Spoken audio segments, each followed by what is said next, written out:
Assalamualaikum warahmatullahi wabarakatuh. Saya Ali Akila. Di sini saya akan menjawab jawaban UAS Psikologi Kognitif. Dalam UAS kali ini saya memilih tema bias kognitif. Nah, apa sih bias kognitif itu? Bias kognitif itu adalah kesalahan berpikir secara sistematis yang mempengaruhi pengambilan penilaian atau keputusan. Bias kognitif ini pertama kali dicetuskan pada tahun 1972 oleh Amos Tversky dan Daniel Kahneman. Menurut Kahneman tahun 2011, bias kognitif ini memiliki cara mengatasi bias kognitif. Yang pertama itu jangan terlalu buru-buru dalam mengambil keputusan. Yang kedua itu fokus satu persatu, jangan mengambil keputusan saat multitasking. Yang ketiga, jangan hindari berpikir saat di malam hari, dimana kalau di malam hari itu otak kita tuh kurang maksimal dalam berpikir. Kemudian hindari saat terlalu senang, karena ketika kita senang itu otak berpikir kritis kita itu jadi jadi berkurang, jadi tidak optimal. Yang terakhir,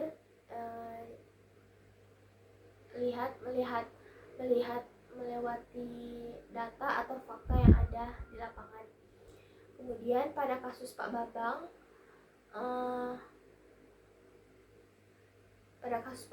ini saya merasa tema yang cocok adalah bias kognitif, karena Pak Bambang ini melihat Rian itu sebagai anak yang pintar, anak yang bekerja keras, beretis kerja tinggi karena satu alma mater dengannya. Nah, itu kan merupakan suatu kesalahan berpikir yang mempengaruhi pengambilan keputusan dalam mengambil kandidat dalam pekerjaan. Kemudian dalam kasus Pak Rian ini cocok dengan beberapa teori bias kognitif. Yang pertama itu ada halo effect. Halo effect ini dimana Pak Bambang ini berasumsi bahwa Rian ini anak yang pintar, anak yang beretos kerja tinggi, anak yang pekerja keras karena satu alma mater dengannya. Nah, itu merupakan kesalahan berpikir. Kemudian yang kedua ada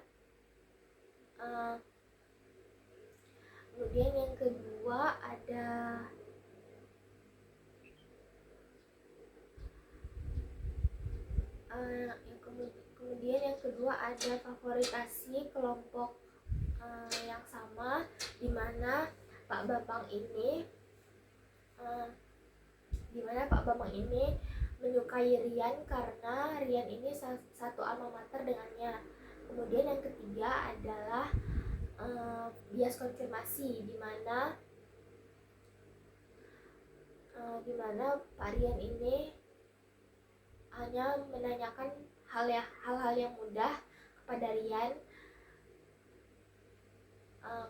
karena untuk mendukung asumsi awalnya saja bahwa Rian ini adalah anak yang pintar, bekerja keras dan beretos kerja tinggi dan satu alma mater dengannya. Kemudian yang terakhir adalah double standard, di mana ketika Rian menjawab dengan ragu-ragu atau melakukan kesalahan saat wawancara, Pak Bambang ini mewajarkannya.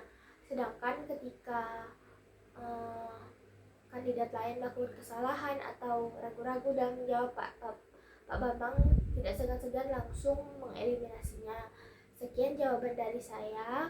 Terima kasih. Wassalamualaikum warahmatullahi wabarakatuh.